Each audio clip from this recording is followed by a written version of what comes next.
Do I have to apologize? We're live. Okay, so we're back, and my apologies. We had some technical difficulties.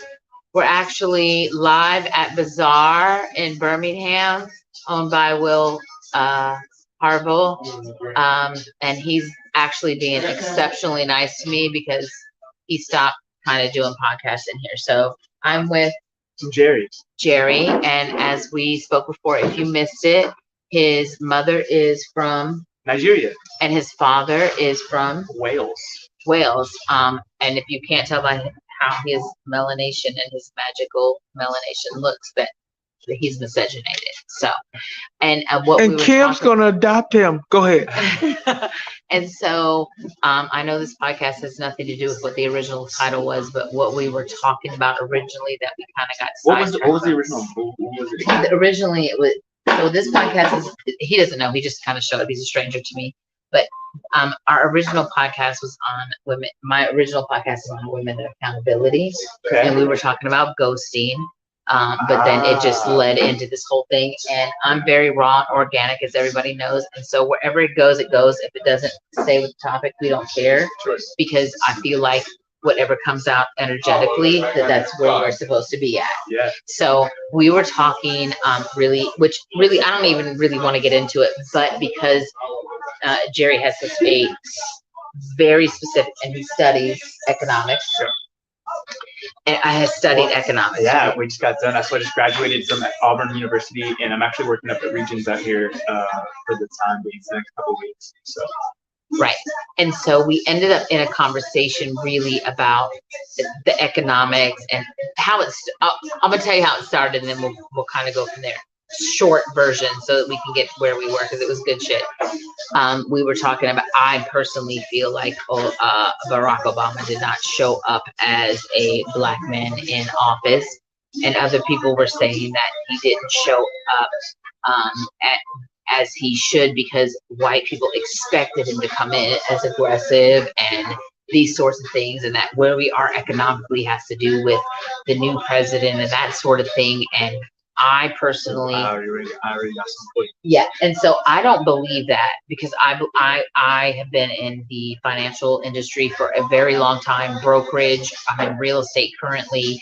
And so I understand the ebb and flow of the economy and what happens and how it looks. And you don't just show up one day and then all of a sudden this happens. It takes time. It's just like manifestation. If you're going to manifest something, you don't manifest it immediately. It takes time to manifest it. And if you don't know that you're manifesting and you're defaulting, it still takes time to show up. And so what happens sometimes is that when you understand that there's manifestation and creation, and that you are in charge of your life, and that you create whatever you want to, sometimes even in your deepest power, your residual shit shows up. And that's kind of where we are. And I know that. I don't know the logistics behind it. I just know that's how it works. And that's kind of where we are. We're not here because Biden fucked it up.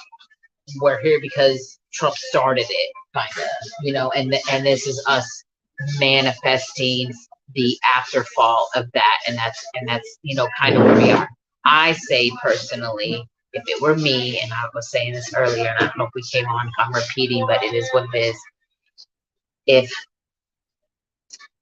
as far as I'm concerned, just me, if I showed up publicly as the president of the United States and another black man was murdered at the hands of a white police officer, I would come on the microphone and I would say this: if you fucking do it again, I'm going to line your ass, beat the fucking shit out of you if you murder another black man in the street. And that's just me.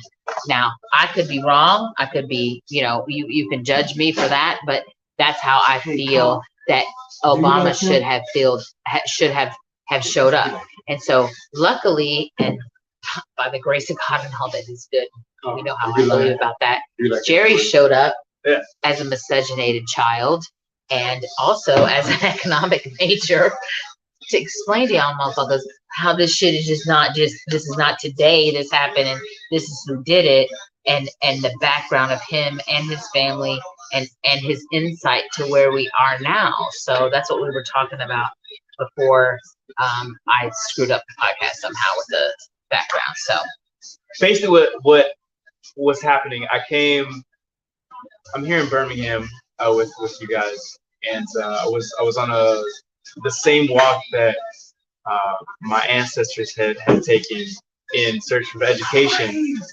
yeah, And so it was kind of a historical night for me, especially since I'm not from here. I'm from the West Coast, so and I'm learning a lot about my own heritage and a lot about what my people had actually gone through. Uh, and so, but to speak on the economic side and what I feel about what's going on is yeah, it's I guess we'll start with the Barack Obama thing. let's start with that. Was because Barack Obama, you have to understand how white folk work in order to be able to take them down in a sense, or take them down at least a peg or a notch or whatever you want to call it, right? What Barack Obama did was a historical feat. The first black president, first major individual in power that represents, I have somebody in power that represents me. And that was a major thing for two terms for black people in this country. It's fantastic. I agree. But what you can't do when you get there as the first black president is to shake things up so heavily that individuals in power make it their mission to stop that from ever happening again. So while black people, there are a certain amount of black people that may have been outraged by the idea of like he not being his full who he was, or like he had to be a specific way or a specific person, that comes with the territory of not only the job, but where he came from, his college, his family, and then like paving the way for another individual to maybe do that again later on after he is gone, right? So and I'm very long game, right? Like, so it's hard for me to say like, and I very much enjoyed Barack Obama in office. I very much enjoyed watching myself be represented, and the complete joy that was back in the time when he first even started like was running. Like it was just a total like culture shock to a lot of people. And so for me, I think that was the reason why, to be able to take down something from the peg that it's currently at, you have to be able to understand it first. You have to be able to slowly dismantle. It's a brick by brick thing. That's a Dr. Martin Luther King thing. It's a brick by brick, one step at a time. It doesn't happen all at once. You can't be full. So you can't go full send right off jump. You can't. Can't act like me. You can't. So you have to be able to, but that takes discipline. It takes an eye on the prize for later generations to be able to say, like, he did it, he didn't mess it up, and he didn't make it impossible for somebody else to come behind him and do that. You know what I'm saying? So like, there were enough individuals and there was enough of the country, especially after Trump, especially after Biden, to say, you know, I really respect the individual that he was. I really respect his thought process on not everything. There were a lot of things that Barack Obama, I don't agree with that he did. But there was enough good things to say, okay, like I wouldn't mind compared to what I currently have to have that again. Right. Black, white, whatever. Like I wouldn't mind that. Right. The peacefulness that, and I definitely agree with the peacefulness of what he presented, like his family and no chaos and no confusion. And I absolutely respect the fact that he allowed my seeds, I'm going to speak for them because they belong to me, that they can see the opportunity of what could potentially be, right? And I appreciate all that, but I also let them know the truth about backing of that. Like Jerry said, there was only so much he really could do. because he would have got impeached if he'd have showed up like I wanted to show up. Like I said, like, the next motherfucker who do this. And you saw inklings of it, right? Like, you saw his speeches that he gave that were more funny, more him being himself, like he would normally be. Right. Like, you saw inklings of it, but like that's not something that America was ready for or is currently ready for. It's just not. Like, and I feel, and since we're talking about, I'm going to speak on this. I remember when this first whole thing started, and there was a huge conflict about him being miscegenated as opposed to being black. And I don't think that people understand, including, and I can speak on my family as well too, they don't understand. Now, I raised my children like this. Your mama's black, your mama's white, sorry. Your daddy's black. But society, legally, you're black, because 10% by law, that has never been changed. You're a black person. And there's no white person that's going to look at you and think that you're not a black person. They're never going to, and my son came on the show one night and said, has anybody come up to you and been like, is your mama white? That's not what they say. He said the only time that anybody, and I'm quoting him, the only time that anybody has ever said anything to him is like, oh, your mama's a cracker. And he was like, yeah, she is. Like, she a white lady, but not in the sense that people don't come up to him. And I've told them, like, who I am to you is irrelevant in the real world, because I'm sure that, especially, and Jerry could probably vouch for this, people don't look at him and ask him if somebody in his family is white. He a brother. He black. And he gets treated as a black man in the avenue that gets treated that way. I'm not saying everywhere he go and all that. And that's what's crazy, because like that's been kind of my own personal struggle, and like the light bright struggle of being like white and black at the same time is you're not quite black enough to understand like the black struggle, because like my parents, I think, did me a bit of a disservice in not giving me the full effect. I understand why. I mean, I'm 30 years old, so like I understand why. But also it's the same fallacy that is the school districts and whatnot. They're doing us a disservice and not giving us an understanding of what actually happened. It's a melted down version of what actually happened. Right. And so like for me to at 30 just now get to a point where like I'm starting to understand what actually happened in the red hot rage, hatred that other individuals could show another person that looks just like 2 hands, 2 feet, 2 eyes, unknown person. Like it's insane to me to look at another person just because their color is different and say like you are less than me. And I'm finding out that it's people that I looked up to on the white side, being in economics and finance and studying math and history and culture and science, and like people that I looked up to, Andrew Jackson, Abraham Lincoln, George Washington, all these individuals that are just like staples of the American, like whatever. For America. For sure. But and what's crazy is you have individuals now on the street corners, and that's what I'm concerned about the most, is the individuals on the street corners guarding these statues with this totally askew idea of what people are fighting major conflicts and wars about. Like the idea that it was just about the Civil War, things like the Civil War, or things like the marches were just about money, finances, or farmland, or land in general, like, is insane to me, because the rhetoric that these same individuals were writing on paper and can be found wherever you would like to look, was very poignant about why they were doing it. Slavery was why they were doing it. They were getting rich. And the individuals that are downtown now, like living in the slave houses that are downtown now, like, are rich because, oh my God. Say this, because this I say all the time that slavery has evolved. It didn't dissipate. It just evolved into something else. And it's NFL and the NBA and corporate America. It's not just sports. It's everything across the board. I think like it's a lot less. And I think the reason why I've not even ignored it, but just not sought it out as I should be and as I am now is because I never really understood like what the big deal was, what the problem was with where we are currently.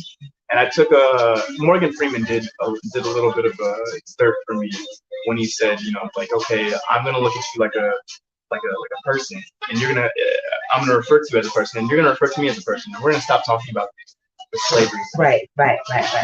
And while that is exactly what we should be doing, Right. like fully, that's exactly what we should be doing.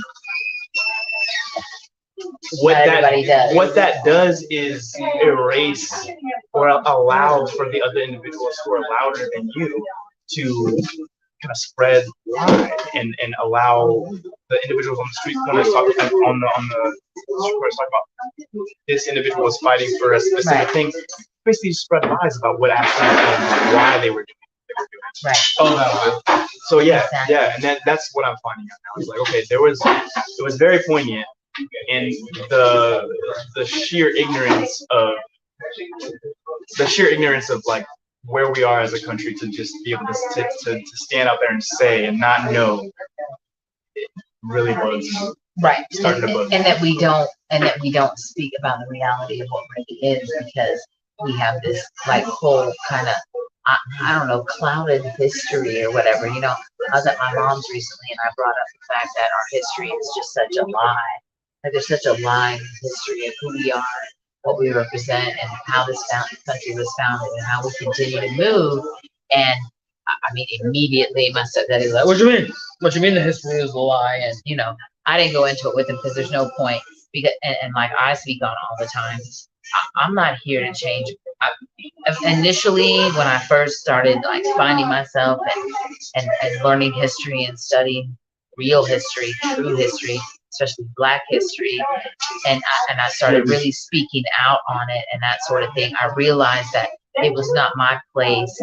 There's a woman, phenomenal woman, her name's Jane Elliott, and she speaks to white people specifically. But I guess because of my background and the way that I was raised, I understood immediately that me speaking to white people was never going to change their mindset.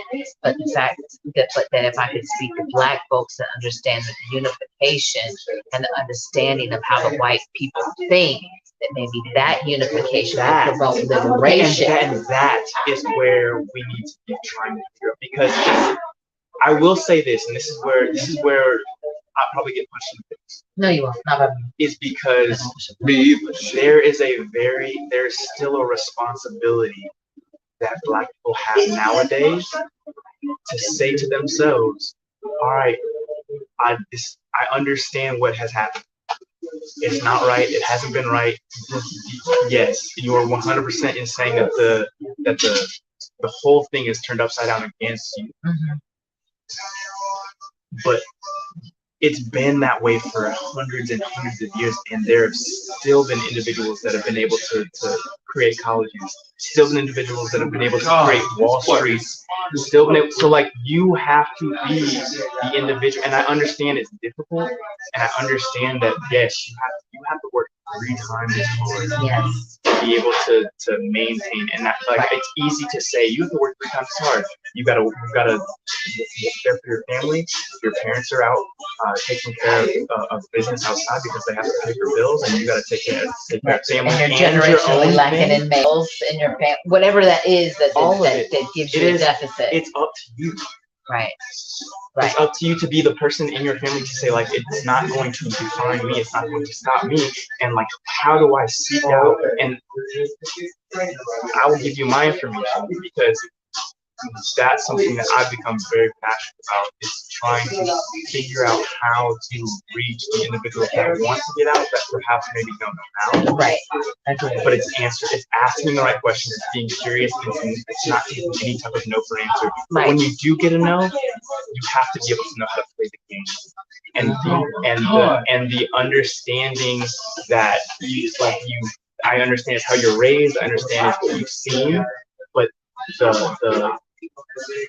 the overcomplication of situations because of how Black people tend to act when they get angry, because of the hurt, because of the it has to also be subside. You have to be able to be that peace in the situations where it doesn't normally would cause. And if you can do that, that's the hard part. Right. Because you got to get enough people to be able to understand that. That's what Dr. King was talking about. They're trying to figure out.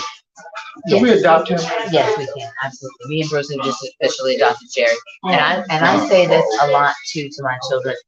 And this is where everything's connected at though. Like I say to my children. We talk breeds. Right. Because I contributed to the wound. This is the same concept, just in a different form. I contributed to the wound of my children. Right? I contributed in my brokenness to what gives them the space where they're at, where they are in a position to heal. But now, at this point, as adults, you have to be responsible to heal those wounds. I can contribute to the healing, right? Just like with Black folks, I can contribute to the healing. I can contribute my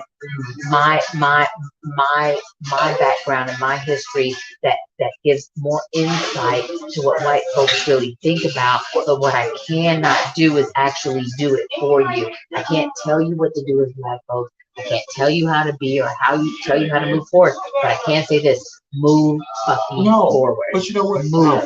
Kim, listen. Can we talk bridges? This young man right here has talked for hours ago, and I heard him. Yes. I don't hear a lot of young people. I know. I heard him. You know what? My elders before me, they didn't want to deal with the children under me, so I had to be a bridge. Right. You have to be. We got to adopt him so that he can be a bridge. Because we have to understand that although the elders carry the history that the generations below us carry our future, and we have to, that's the bridge that we have to gap. Like, we have to understand that we can listen to the history all day long, but until we do something different from where we're at, we can't keep marching in the street and allowing white folks to put hate things, and then we go, okay, it's okay. This is real. This young man was walking down the street. Well, and that's what I'm saying is what you do is you beat them at their own game. You're not going to beat them in the way that the things that you're doing aren't working. Right. They're not. Integration, that sort of thing. I mean, sure, that helps. That allows a spark to come.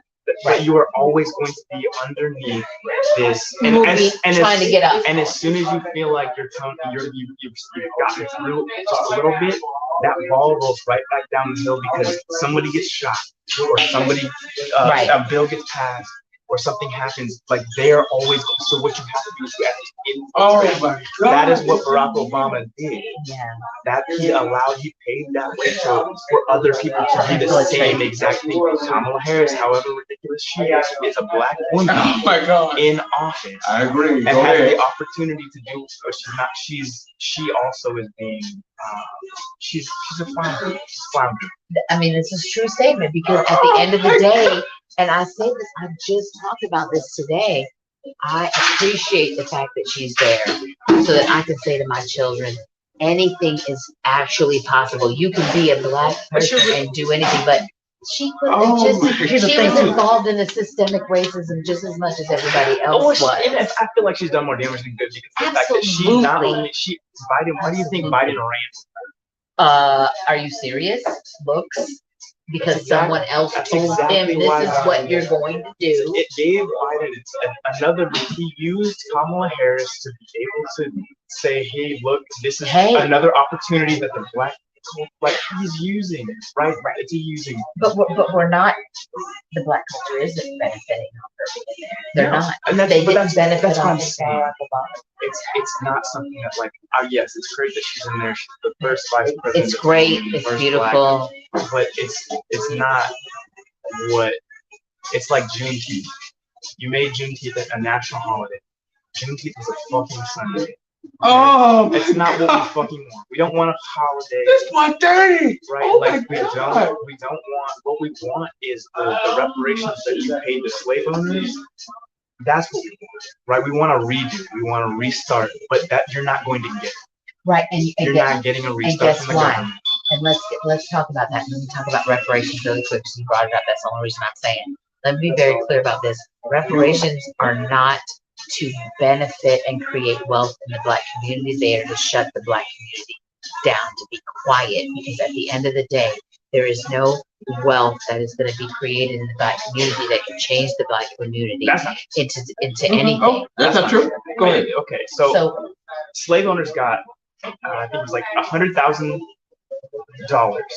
for every slave that was colonial times. Right. Every slave, or $1,800, 1900, or 800.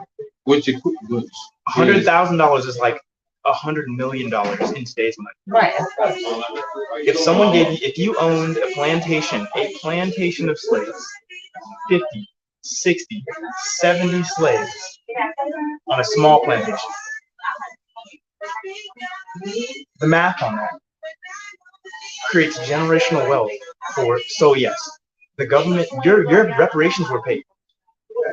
The government paid your reparations. To who? The slave owners. The slave owners got your reparation, because that, to allow you to be free, as what the North had to do, to have the South separate from that ideal. They created their own generational wealth. You're never getting reparations ever. I don't think so. So you have to be your own bridge. Young man, you have to set up your own situation. Young man, listen, however young man. hard it is. Listen, no, young you man. listen, because this is something that like I've struggled with for the longest time, and I understand it's like, and I want to figure out. We had a situation we were talking about today at Regions. They created a program with diversity that allowed in 3 years created $12 million to give back into the community here. With it. $12 million obviously is a drop in the bucket compared to like what we need to be able to do. Of course. But it's a start. It's something, and I'm proud to be a part of something like that. But it has to be something that you do for yourself and figure out. There are programs, there are government things that you can take advantage of, but when you are taking advantage of those things, you still have to push through and still have to work as hard as you can. Young man, absolutely. Listen to me. Absolutely. Listen to me. Look, okay, look. I'm gonna represent Black. My mom and her sister got a check for $50,000 because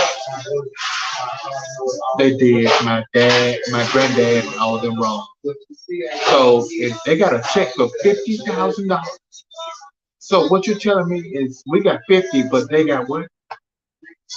Whatever 100 million times 7 is on the small plantation. Right. And here's the thing. But they gave my mom got a check for $50,000. And she is trying her best not to spend it because she wants to leave something for not me, but my children. So let me break down reparations like this. Not that he doesn't understand, not that he doesn't know. There's a city in Indiana. There's a city in Indiana, and the city in Indiana, which is predominantly white, by the way, the whole state is predominantly white. But there's a city in Indiana, and what they said, they stepped up and said, they said the $10 million that the United States is considering for reparations, that they were going to give, they were going to automatically do that, and they were going to give it to the members of the Black community in that particular state. But then you have to answer, like, why reparations? But wait, right? Me, because that don't make no sense to me, first of all. What? So I went in and I Googled the city. Well, and why doesn't that make any sense? Listen, I'm going to tell you why. I'm about to tell you. I Googled the city. I Googled the amount of Black folks in the city. And then I did the math on the reparations that they were going to spread out for 10 years to the Black community in that city. Mind you, this was a small town and a small city. It was $92 motherfucking dollars a month. So you tell me at that point, I'm not saying reparations aren't good or bad or indifferent, but what I'm saying to you is, how does $92 per family a month create enough wealth for liberation so that you can step out of where you are? I'm not saying they're not beneficial in a mass community, but the reparations that they're talking about giving are $10 million or however many dollars over 10 million over 10 years, and they are taking what they want to do with those, not give them to you individually. What they want to do is give them to the community organization that were instituted under the current government, which is not for you in the first place, and then have these outreach programs in your community by these white organizations. How does that benefit black folks when it's the same motherfucking white folks that is giving you the money in this way? How does that create wealth and generation? And we're not getting reparations. You're not. I'm not. You're not. No one's getting reparations. But it's not gonna happen, right? It's not. It's not gonna happen. It's not gonna happen. So like that, it's a. I'm not saying it's a lost cause, but the amount of money, and we're already 26, 28, 30 trillion dollars in debt. In debt. That you're not getting Ever. To be able to take what you want, because you don't want money, you don't want reparations. Right. What you want is a fair community playing field. That's what you want. Exactly. There's a root to it.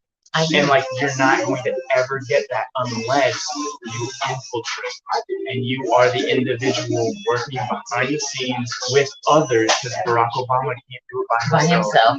You can't do it by yourself. I can't do it. It is a generational thing that has to happen every other cycle that allows infiltration into, and it's slowly happening.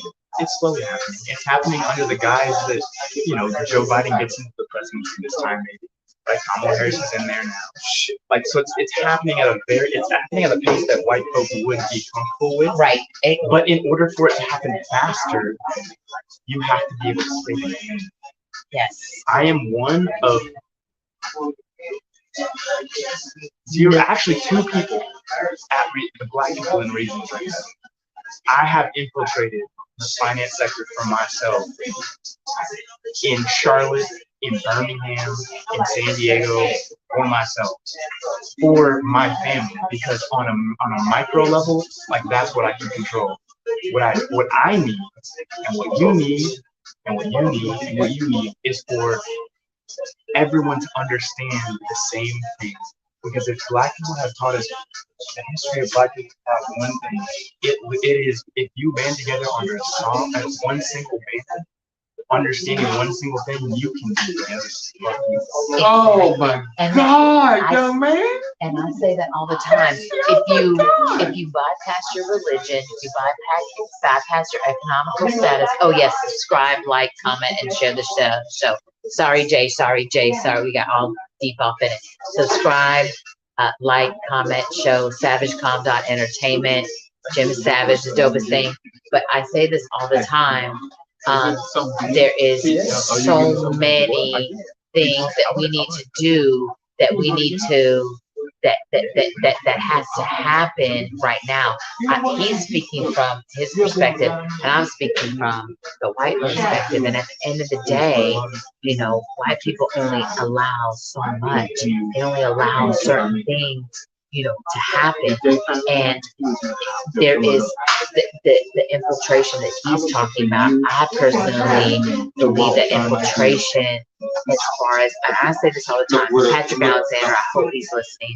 He is the CFO of the Black Liberation Movement out of Mississippi, and I say to him all the time, we think like white people folks think there might be some change and some alterations, because at the end of the day, we are the only ones that can come into this community, and we're the only ones that can create a community where we can affect change. And it's not going to be easy, and it's not going to be okay, but it's necessary. And this literally, as Bruce was talking, this brother just walked up in the street. He was sitting outside Bazaar. He just came up. We accosted him basically to sit down. He happens to be an economic major. He happens to be miscegenated, and he happens to understand the fight on both sides. And he was brought up by both of his mother and father. So his mother is a black woman, his father is a white man, and he was able to be raised by both of them, and they were able to educate him on a level that most of us don't get to see. And that's why I say also that I'm very, I feel like I hate to say the word blessed, but I'm going to use the word blessed because I was raised in the community that I was raised in was predominantly white schools, white people. It wasn't until I was older that I was around black folks and I was able to integrate myself into that community and understand that I fell in love with the culture and then I was able to change my mindset and the cognition that I held. And it is a beautiful thing. And this is out of the mouth of babes. He's 30. He's telling you, he's speaking about you. He's understanding and he's trying to express to you where he's at. These are our babies. He's our baby. He should be my child. I'm old enough to be his mama. And he's telling you from not only his heart, but from his soul and from his experience. young soul. I'm pleading at this point because, like, I have now that I am a lot more aware of. And I was always aware of violence, and I was always aware of like what had happened in the past. Like it's 1964 is when it finally, the government finally, right? So like it's still happening in a different way, in a different light now. So it's like, but I'm watching, and I've been turned off. I've been turned off by a lot of the ways that black people like to act and like to get outside and like to talk and like, and it's like, listen, I understand that there's pain and anguish and there's Trauma. a ton of trauma, and like that's not something that anybody's going to understand. Right. It's not for them to understand. They're not going to get it. What you need to understand is to stop talking and start doing.